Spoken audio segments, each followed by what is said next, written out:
नमस्कार साथियों, मेरा नाम आशीष कुमार। मैं आपको इस यूट्यूब चैनल यानी कि मास्क विद्यापीठ में जो है वो साइंस का पोर्शन कवर करवाऊँगा। आप लोगों ने तो ओरिएंटेशन लेक्चर में देख लिए होंगे जो कौन से सर कौन से सब्जेक्ट को कवर करा रहे होंगे। इसमें मैं आपको साइंस का पोर्शन पूरा कवर करवाऊँगा। अगर बात की जाए साइंस के पोर्शन के बारे में जो किस एग्ज़ाम में कितना क्वेश्चन आता है, तो अगर बात सभी एग्ज़ाम यानी कि NTPC, railway, group D, technician, ALP, ये सभी में जो है साइंस का वेटेज काफ़ी ज़्यादा रहता है। तो अगर आप लोग हमारे साथ जुड़े रहते हैं तो आप लोगों को इसमें सारा साइंस का पोर्शन कवर हो जाएगा एवं आप एग्ज़ाम में सारे क्वेश्चन को बनाने में सक्षम रहेंगे। तो आइए बात करते हैं जो हम आपको किस तरह से साइंस का पोर्शन कवर करवाएंगे। तो बात किया जाए तो हम सबसे पहले आपको फिजिक्स का पोर्शन कवर करवाएंगे। फिजिक्स का पोर्शन कवर कराने के बाद हम आपके वो केमिस्ट्री का पोर्शन कवर करवाएंगे। केमिस्ट्री का पोर्शन कवर हो जाने के बाद हम आपको बायोलॉजी का पोर्शन कवर करवाएंगे। अगर बात किया जाए तो सबसे ज़्यादा जो है फिजिक्स से क्वेश्चन पूछा जाए। अगर कोई भी एग्जाम हो गया जैसे कि एएलपी हो गया, उसमें अगर नॉमेरिकल पूछता है तो सबसे ज़्यादा फिजिक्स से ही आता है। इसलिए हम सबसे पहले फिजिक्स का पोर्शन कवर करवाएंगे, क्योंकि अभी जो है एएलपी का एग्ज़ाम भी होने वाला है। इसलिए इस करके मैं अब फिजिक्स को पहला प्रेफरेंस दे रहा हूँ। उसके बाद मैं दूसरा जो है वो केमिस्ट्री पढ़ाऊँगा, क्योंकि केमिस्ट्री में बहुत से विद्यार्थियों को दिक्कत होते रहता है जो केमिस्ट्री किसी को समझ नहीं आता। आप हमारे साथ जुड़े रहिए, हम आपको इत्मीनान से पूरा केमिस्ट्री पढ़ा देंगे। उसके बाद मैं आप लोगों को बायोलॉजी पढ़ाऊँगा। अगर बात किया जाए बायोलॉजी की, तो सभी एग्ज़ाम में बायोलॉजी एक समान नहीं आता, किसी में ज़्यादा आता है, किसी में कम आता है। लेकिन 2025 में जितना भी एग्ज़ाम हुआ है, सब में तीनों सब्जेक्ट का वेटेज लगभग ही बराबर रहा। तो मैं आप लोगों को से अनुरोध करूँगा कि आप तीनों ही पोर्शन यानी कि फिजिक्स, केमिस्ट्री और बायोलॉजी तीनों को ही एक समान समझ। मैं आप लोगों को इसी तरह से मैं आपको पूरा एनसीईआरटी बेस पे पढ़ाऊँगा। और अगर जितना भी एग्ज़ाम है रेलवे के, सब में एनसीईआरटी पे ही क्वेश्चन आता है। मैं आपको जितना पढ़ा दूँगा आप उतना पे स्टिक रह सकते हैं एवं आपको किसी भी मैं जितना नोट्स दूँगा आपको, उस पे आप रिवीजन करते रहिए। उसके अलावा आपको कोई भी कहीं भी टेस्ट पढ़ने की कोई ज़रूरत नहीं है। अगर बात किया जाए जो नोट्स नोट्स किस प्रकार बनाएँ या नोट्स कहाँ मिलेगा, तो मैं तो चाहूँगा कि आप अपना नोट्स खुद बनाएँ, क्योंकि हाथ से बनाया नोट्स में और मैं जो दूँगा उसमें बहुत बड़ा अंतर हो जाता है। क्योंकि आप जो लिखेंगे आपको लिखते वक़्त भी याद होगा, उसके बाद आप जब रिवाइज़ करेंगे तो उसमें आपको ज़्यादा बेनिफिशियल होगा। वैसे मैं आपको नोट्स अपने टेलीग्राम चैनल पे अपलोड करवा दूँगा, हैं जो कि वो हैंड रिटेन नोट्स होगा। आप वहाँ से अपना नोट्स डाउनलोड करके पढ़ सकते हैं। तो चलिए हम आज बात करते हैं कि आज हम कौन-सा चैप्टर एवं किस तरह के से कवर करेंगे। तो हम आज जो है वो अपना पहला चैप्टर यानी कि मात्रक एवं बीमा को कवर करेंगे, जिसमें हमें लगभग 1 या 2 क्लास लगना चाहिए। देखते हैं जिस प्रकार लगेगा उस प्रकार हम आपको कवर करवाएँगे। बात किया जाए जो इसमें हम कौन-कौन सा चीज़ पढ़ाएँगे, तो मात्रक बीमा में हम सबसे पहले आपको भौतिक राशि क्या है, इसे व्यक्त करने के लिए किस-किस चीज़ की आवश्यकता पड़ती है, उसके बारे में बताऊँगा। उसके बाद मैं आपको मात्रक पद्धति पढ़ाऊँगा, जो 3 मात्रक पद्धति पहले प्रचलित थी वो, और एक जो अभी पूरा प्रचलित है, पूरे वर्ल्ड में जो पढ़ाया मात्रक पद्धति है, उसको पढ़ाऊँगा। उसके बाद बात किया जाए तो मैं आपको एसआई पद्धति पढ़ाऊँगा, जो कि अभी पूरी दुनिया में लगभग यही चल रहा है एसआई पद्धति, तो मैं आपको एसआई पद्धति पढ़ाऊँगा। इसके अंदर मैं आपको आधारी मात्रक एवं पूरक मात्रक दोनों पढ़ाऊँगा। और इसके बाद अगर बात किया जाए तो आधारी एवं पूरक मात्रक के बाद मैं आपको व्युत्पन्न मात्रक पढ़ाऊँगा। और व्युत्पन्न मात्रक के बाद अगर बात किया जाए तो मैं आप लोगों को जो है वो इसका लास्ट चैप्टर जो हो जाएगा खगोलीय दूरी, वो पढ़ाऊँगा। तो इस प्रकार ये मेरा सिलेबस रहेगा इस चैप्टर का। इतना पढ़ने के बाद आप लोगों को इस चैप्टर में कोई दिक्कत नहीं होना चाहिए। अगर बात किया जाए तो अब मैं आप लोगों को बताता हूँ जो किस प्रकार पढ़ते रहेंगे।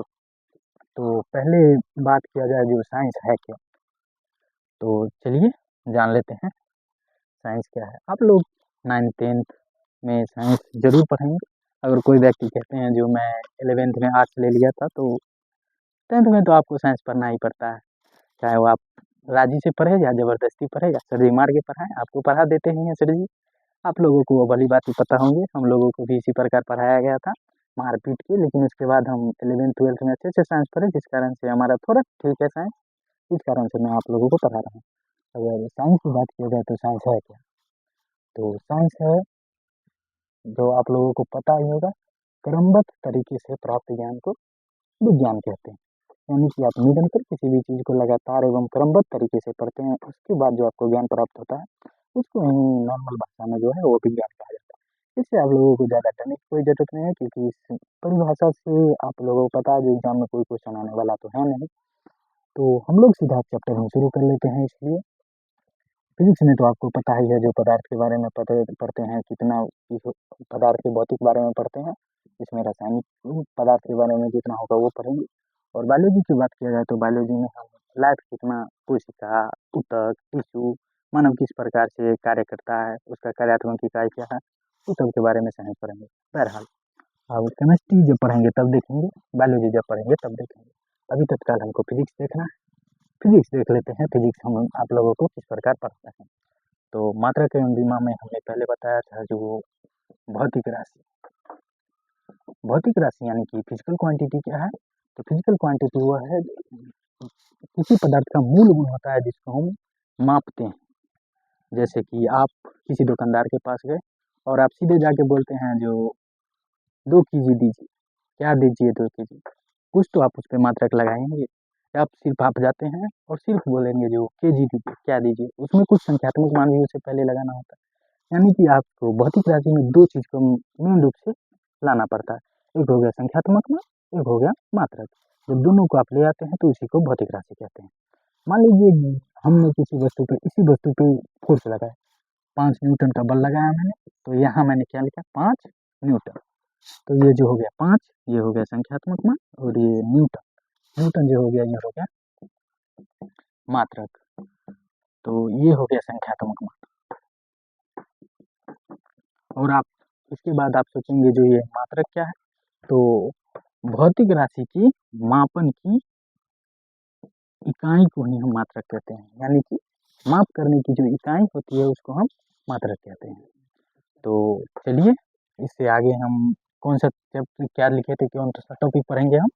इसके बाद हमने लिखा था जो मापन की पद्धति के बारे में पढ़ेंगे। तो मापन की पद्धति पहले 3 प्रचलित थी, वो मैं पहले आपको बता देता हूँ। उसके बाद मैं आपको अब जो तत्काल अभी पूरे हिंदुस्तान, पूरी दुनिया जहाँ लागू है, जो वो था एसआई पद्धति, वो मैं उसको बाद में कवर करवाऊँगा। तो पहले देख लेते हैं, वो है सीजीएस पद्धति, उसके बाद वो है एफपीएस पद्धति, और उसके बाद है एमकेएस पद्धति। अगर सीजीएस पद्धति की बात किया जाए तो सीजीएस पद्धति में उस समय का मात्रक वो होता था, सेकेंड होता था, और इसमें वजन का मात्रक वो हो जाता था, वो ग्राम होता था, और दूरी की मात्रक किया जाए तो दूरी का मात्रक वो सेंटीमीटर होता था। और ये मूल रूप से था जो ये फ्रेंच में, यानी कि फ्रांस में चलता था। इसको फ्रेंच या मीट्रिक पद्धति भी कहते हैं, फ्रेंच या मीट्रिक पद्धति भी कहते हैं, जो कि 1790 में चालू हुआ था। यानी कि उससे पहले भी कोई होगा बाटर पद्धति, जैसे कि हमारे इतिहास में भी आप हमारे मनीष सर आपको पढ़ाएंगे जो बाटर पद्धति किस प्रकार था। तो उसी तरह इसके बाद 1790 फ्रांस से जो है ये सीजीएस पद्धति की शुरुआत हुई। परंतु सीजीएस पद्धति केवल फ्रांस यानी कि यूरोपियन देश में ही लागू था। इस कारण से अगर कोई फ्रांस के व्यक्ति कोई इंग्लैंड जा रहा है तो वहाँ के दुकानदार से थ्रू, जैसे अगर वो किसी से कोई वजन करते थे तो वो ग्राम में वजन करके देते थे, ग्राम में वजन करके लेते थे। एवं जब वहाँ वो इंग्लैंड गए तो वहाँ पाउंड में वजन किया जाता था। तो उसके बाद इंग्लैंड में जो था, तो चलिए इंग्लैंड में क्या था पहले वो पढ़ लेते हैं। तो इंग्लैंड में था एफपीएस पद्धति, जिसमें उसमें भी समय की मात्रा को सेकंड कहा जाता था, एवं वजन की मात्रा को वहाँ पाउंड कहा जाता था।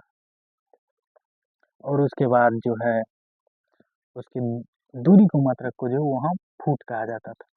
यानी कि अगर कोई यहाँ के व्यक्ति, फ्रेंच के व्यक्ति, यहाँ अगर ये जो है वो ब्रिटेन में शुरू हुआ था, अगर फ्रेंच के व्यक्ति कोई ब्रिटेन में गए और वहाँ अगर वो जाके बोलेंगे कि हमें 2 ग्राम चीनी दीजिए, तो वहाँ के व्यक्ति को समझ नहीं आएगा, क्योंकि वहाँ के व्यक्ति को पाउंड में गणना करने की आदत है। तो वो बोलेंगे कि हमें पाँव में करिए, तो इससे कम्युनिकेशन गैप थोड़ा ज़्यादा बढ़ जाता। तो जिस कारण से मापतौल विज्ञान के द्वारा एक नया पद्धति लाया गया था जो था एसआई पद्धति, जिसको मैं आपको बाद में कवर करा रहा हूँ। उसके पहले मैं आपको एमकेएस पद्धति के बारे में थोड़ा बता देता हूँ। एमकेएस पद्धति में जो है समय की मात्रा को भी सेकंड कहते थे एवं वजन की मात्रा को इसमें किलोग्राम कहते थे, और इसमें दूरी की मात्रा को इसमें मीटर में व्यक्त किया जाता था, अर्थात मीटर में व्यक्त किया जाता था। तो ये तीनों चीज था, ये तीन था जो था सीजीएस पद्धति, एपीएस पद्धति और एमकेएस पद्धति। इस तीनों के बारे में हमने आप लोगों को बता दिया, जो ये किस प्रकार था और किस प्रकार कार्य करता था, किस प्रकार से अगर एक देश से दूसरे देश में कोई व्यक्ति जाता है तो उसे किस तरह से कम्युनिकेशन गैप का सामना करना पड़ता था। अगर कोई व्यक्ति इंग्लैंड से फ्रांस गया तो वहाँ वो ग्राम में नापते थे वजन को, अगर उसके बाद कोई व्यक्ति जो है वो फ्रांस से अगर वो इंग्लैंड गया तो वहाँ पाउंड में नापते थे। जिस कारण से बहुत कम्युनिकेशन गैप हुआ, जिस कारण से मापतोल विभाग के द्वारा पेरिस में एक अंतर्राष्ट्रीय सम्मेलन के द्वारा एसआई पद्धति को मान्यता दे दी गई। एसआई पद्धति को मान्यता जो है 1971 में एसआई पद्धति को मान्यता दी गई।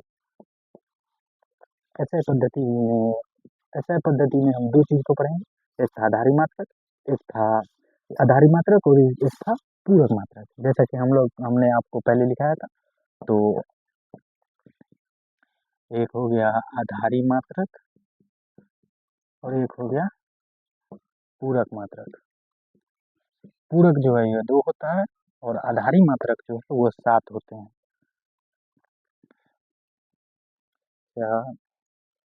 और ये जो होता है ये 7 हो गए।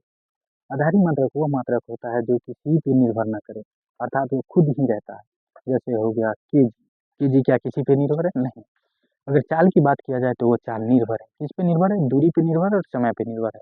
तो वो हो गया जो आधारी मात्रक नहीं होगा, वो हो जाएगा जो मैं आपको इससे आगे टॉपिक पढ़ाऊंगा, वो हो जाएगा व्युत्पन्न मात्रक। तो मैं आप लोगों को आधारी मात्रक से पहले आधारी मात्रक 7 तो है, उसको बताने से पहले मैं आपको पूरक मात्रक के बारे में बताना चाहता हूँ। पूरक मात्रक जो होता है वो 2 प्रकार के होते हैं। दो मतलब 2 ही पूरक मात्रक होते हैं, 2 प्रकार के नहीं, सॉरी, 2 ही पूरक मात्रक होते हैं। पहला हो गया घन कोण और उसके बाद हो गया समतल कोण। समतल कोण का जो हो जाएगा मात्रक वो हो जाएगा रेडियन, और घन कोण का जो मात्रक हो जाएगा वो हो जाएगा स्टेरेडियन। तो आप लोग बस इतना ही याद रखें, पूरक कोण के मात्रा में ज़्यादा पढ़ने की कोई ज़रूरत नहीं है। यानी कि समतल कोण का मात्रक हो गया रेडियन और घन कोण का मात्रक हो गया स्टेरेडियन।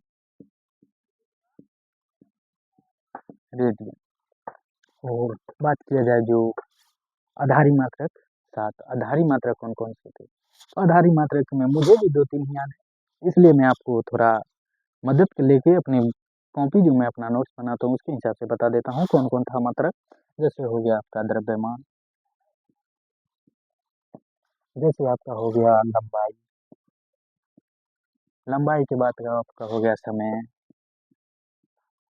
समय के बाद हो गया तापमान, तापमान के बाद हो गया आपका धारा, धारा के बाद हो गया ज्योति तीव्रता,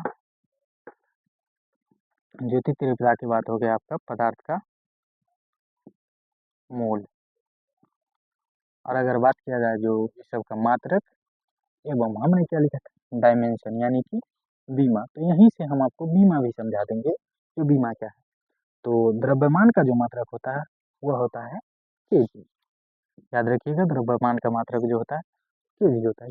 इतना एग्जाम में डायरेक्ट इतना ही क्वेश्चन पूछा जाता है, जो द्रव्यमान का मात्रक क्या है, लंबाई का मात्रक, समय का मात्रक, तापमान का मात्रक, धारा का मात्रक। पहले ये सब ऐसे ही पूछा जाता था, हालांकि ये सब अब कम पूछा जाता है। अब व्युत्पन्न मात्रक के बारे में ज़्यादा पूछा जाता है। केजी का जो हो गया मात्रक वो हो गया कि जी द्रव्यमान का मात्रक हो गया केजी, और केजी द्रव्यमान का जो बीमा होगा, द्रव्यमान का बीमा होता है एम, यानी कि एम मतलब यहाँ आप याद कर रखते हैं जो द्रव्यमान का मास से इंग्लिश शुरू होता है तो इसका द्रव्यमान का बीमा भी एम ही हो जाएगा। हालांकि ऐसा नहीं है कि जो जिसका इंग्लिश से शुरू होगा उसका पहला लेटर, लेकिन हम आपको याद करने के लिए बता रहे हैं। जो ये मास होता है इसका इंग्लिश, इसलिए इसका पहला लेटर द्रव्यमान का जो बीमा होगा वो हो जाएगा एम। लंबाई जो है, लंबाई को हम याद करते हैं मीटर में, तो इसका जो मात्रक हो जाएगा वो हो जाएगा मीटर। और इसको जो इसका जो सीमा हो जाएगा वो हो जाएगा एल, यानी कि बीमा एल। और समय का जो मात्रक होता है वो होता है सेकेंड, और सेकेंड का जो मात्रक होगा बीमा हो जाएगा वो हो जाएगा टी। तापमान का मात्रक तो आप लोगों को पता है, केल्विन। तापमान का मात्रक हो जाएगा केल्विन, और जिसका बीमा हो जाता है की। और धारा का मात्रक होता है एम्पियर, और इसका मात्रक हो जाता है ए। धारा का मात्रक एम्पियर, एम्पियर यानी कि इसका बीमा हो गया ए। अगर बात किया जाए ज्योति तीव्रता, जिसका मात्रक जिसका होता है कैंडेला, ज्योति तीव्रता का मात्रक कैंडेला, और इसका बीमा हो जाएगा के। और पदार्थ के मूल, इसका मात्रक हो जाएगा, पदार्थ का मूल का हो जाएगा मूल, जिसका बीमा हो जाएगा एन। तो आप ऐसे पद्धति में इन्हीं चीज़ों को पढ़ते हैं, जैसे हो गया आधारी मात्रक, पूरक मात्रक। आधारी मात्रक 7 हो गया, पूरक मात्रक 2 हो गया।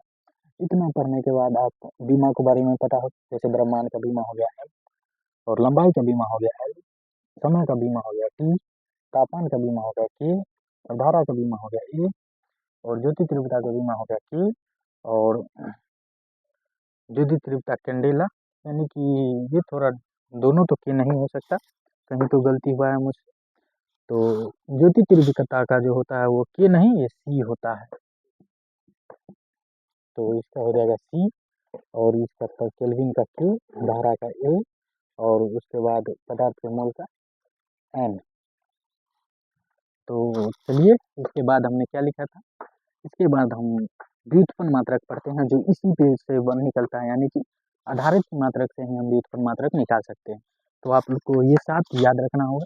टेंशन मत लीजिए, ये थोड़ा दिखाई नहीं दे रहा होगा, आपको नोट्स मिल जाएगा। नोट जो है हमारे टेलीग्राम चैनल पे अपलोड कर दिया जाएगा। हमारे ऑपरेटर साहब जो हैं वो बहुत ही एकदम सकुशल व्यक्ति हैं, वो आपको तुरंत ही अपलोड कर देंगे। आप ज़्यादा टेंशन लोड लेके नहीं पढ़ना है, आराम से पढ़ते रहिए।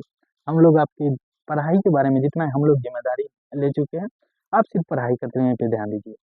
तो इसके बारे में हम चलिए आगे बात करेंगे, जो हम क्या व्युत्पन्न मात्रा क्या है, किस प्रकार से हम उसको पढ़ेंगे। तो चलिए पढ़ते हैं हम व्युत्पन्न मात्रक।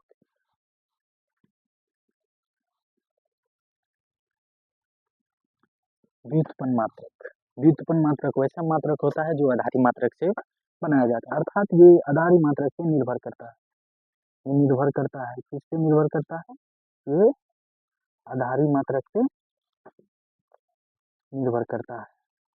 और आपको पता है आधारी मात्रक किसी पे निर्भर नहीं करता, ये स्वतंत्र होता है। तो हम जो आपको आधारी मात्रक 7 आधारी मात्रक बनाए बताए थे, उसी पे हम व्युत्पन्न मात्रक को बना के देखेंगे।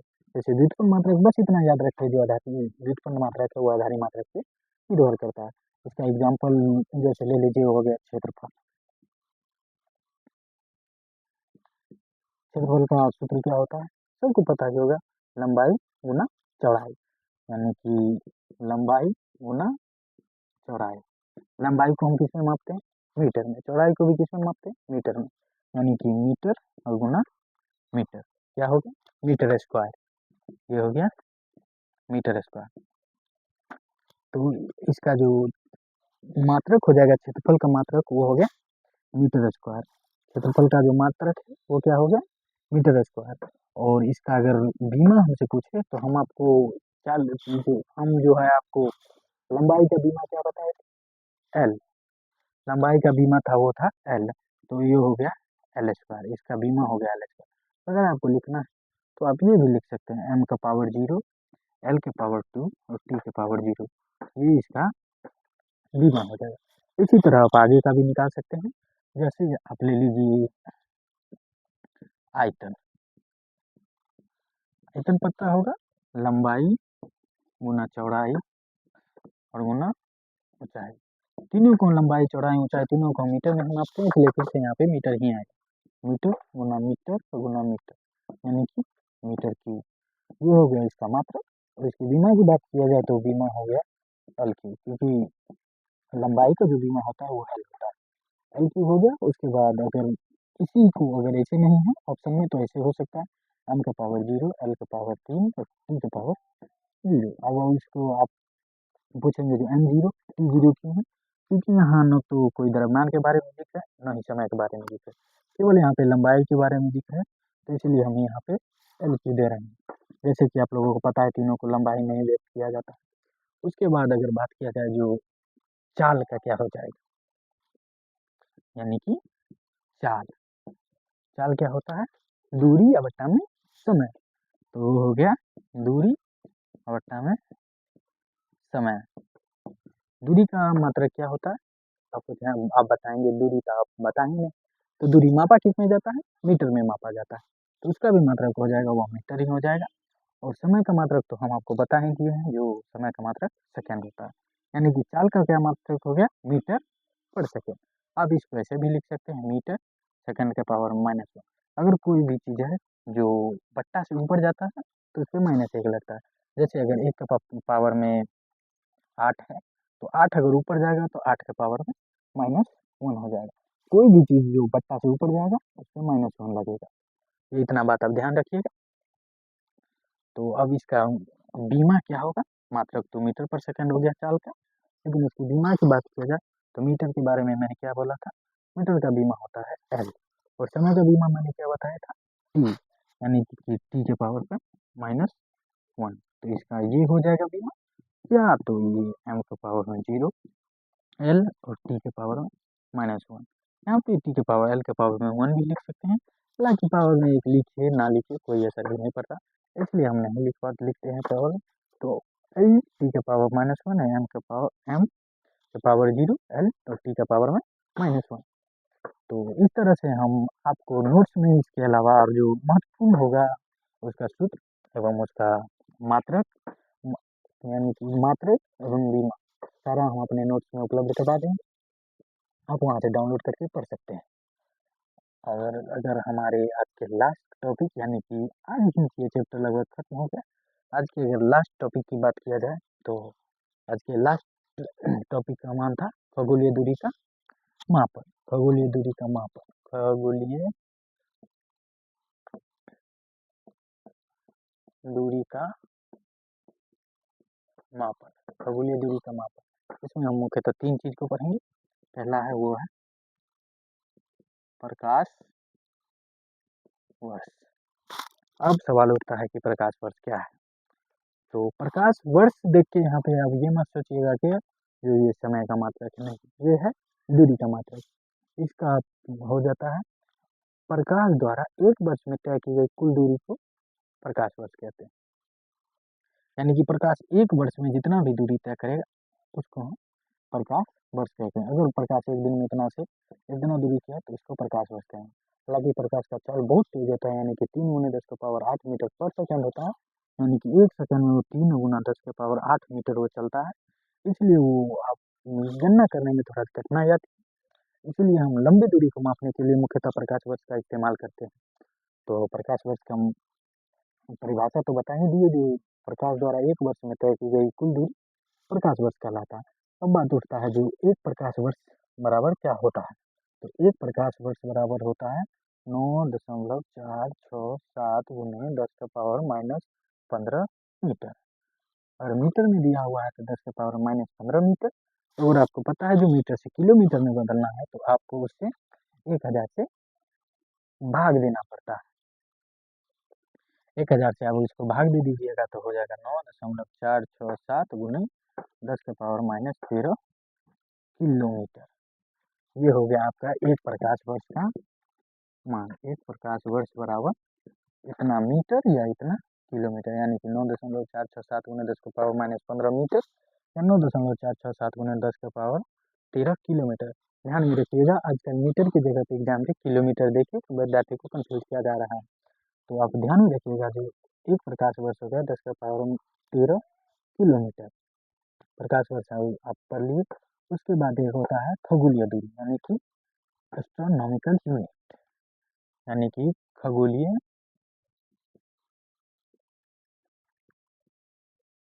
दूरी, एस्ट्रोनॉमिकल यूनिट। पृथ्वी और सूर्य के बीच की दूरी को मापने के लिए जो है वो खगोलीय दूरी का प्रयोग किया जाता है। यानी कि जब दो ग्रहों के बीच की दूरी को मापना है तो मुख्य रूप से खगोलीय दूरी का प्रयोग किया जाता है। अगर बात किया जाए जो एक खगोलीय दूरी बराबर क्या होता है, तो एक खगोलीय दूरी बराबर जो होता है वो होता है 1.496 गुना 10 के पावर -11 मीटर। कितना होगा एक खगोलीय दूरी, यानी कि सूर्य और पृथ्वी के बीच की दूरी को मापने के लिए हम खगोलीय दूरी का प्रयोग करते हैं। एवं एक खगोलीय दूरी का मान जो हो जाएगा वो हो जाएगा 1.46 गुने 10 का पावर 11 मीटर। इसी तरह आप जब 11 से 1000 से इसे भाग दे देंगे इसमें, तो वो आपको किलोमीटर में आ जाएगा। तो चलिए आज हम लास्ट यानी कि अपने सबसे लास्ट चीज यानी कि जो बच गया है इस चैप्टर में वो होता है पार्सेक।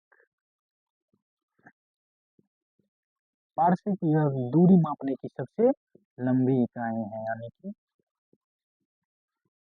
दूरी मापने की सबसे लंबी इकाई। अगर किसी भी दूरी को मापना है और वो सबसे लंबा दूरी है तो हम उसमें पार्सेक उसको कहते हैं। यानी कि कोई भी दूरी हो गया जिससे किसी भी चीज जिस दूरी का मापन किसी भी चीज से नहीं किया जा सकता है तो उसे हम मूलतः पार्सेक से उसको माप सकते हैं। अगर बात किया जाए जो एक पार्सेक बराबर कितना होता है, एक पार्सेक बराबर होता है 3.086 गुना 1.086 गुना 10 के पावर 16 मीटर या 3.26 प्रकाश वर्ष। यानी कि एक दूरी जो हो गया पार्सेक के बारे में बात किया जाए तो दूरी का मापने की सबसे लंबी इकाई, और एक पार्सेक में जो होता है वो होता है 3.086 गुने 10 के पावर 16 मीटर। और या प्रकाश वर्ष में आप अगर पार्सेक को मापेंगे तो वो हो जाएगा 3.26 प्रकाश वर्ष, गुना नहीं सॉरी 3.26 प्रकाश वर्ष। तो ये था हमारा आज का जो था वो मात्रक एवं बीमा। मात्रक एवं बीमा से वैसे तो एग्जाम में इतना प्रश्न आता नहीं है आजकल, तो इसलिए हम इसको एक ही क्लास में ख़त्म कर दिए हैं।